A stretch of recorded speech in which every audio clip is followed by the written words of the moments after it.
Discounting time is started. Kanan ng plato. Tapos, giving each other, di ba, lesson na na siya. Kung magkano sila ng isa't isa, ibig sabihin na, giving each other a small piece of cake is a symbol of the vow of love, honor, and respect. So, binigay siya kakot-kakot na muna. Ano yung kayo sa mundo? Pati nga lalaman na siya muna kasal, at siya yung cake. Ano lesson na cake? Dili para matukuan ang kayo, no? Kundi inana siya yung makasabot. Sige, picture. Okay, Drisa na sa. Drisa na. Sabay, isa pa. Okay, smile. Okay, slice. Slice cut. Mangitay nila unya. Okay, pagkaw ba na slice nila harap nila kay subukan nila. Wala po ang tinidor mo. Hindi ako subukan ka. Tungkol sa katataw mo, imong party ko po kay William anak ka na pagkarte ang isunod sa iyang bangwa.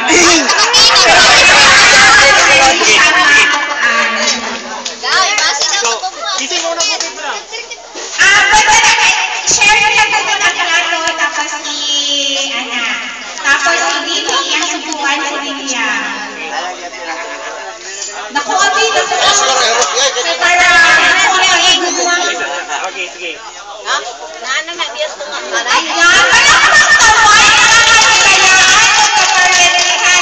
Si William ay kumalas kami, ibubog na tanan. Para daw yung minuta. Wala ka pa! Tapos now, Ang sunod ay ang wine toasting. Ang wine, nagsimulad na siya. Go on the first forever. And wish that they have a life of goodness and share the company of many good friends. With wine and champagne flavors, you are adding that extra touch of warmth and responsibility. Ang wine daw ay ang simbolo of friendship and love. Dota mo. Kasi makalimutan sa dati, ang pila ng tandaan. Ayan. Sige. Cherry XX ko na mga kamag-agoy. Inom ba na anak? Sama na. Tatay. Sila lang sa.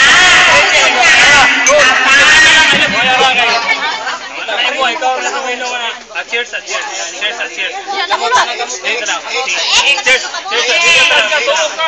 Agam, ano mo? Dong, dong.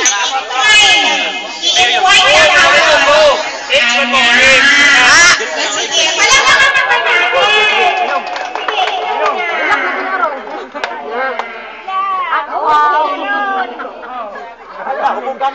Wala na. Yan ang katiwa sa party. O sige, ang sunod din, dali mo sa akin yung bell. Dinisama sa tunga sa bell. Asa mga bata, kaya pag gusto na mga bata, magtuyok sa ilang palibot. Ayan, gamitin ninyo na, kamunduha. Kamunduha, ana, ayaw sa ha. Music sa, may music sa, mga bata, may circle. Nagkakitwarta na sa, go!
Yan.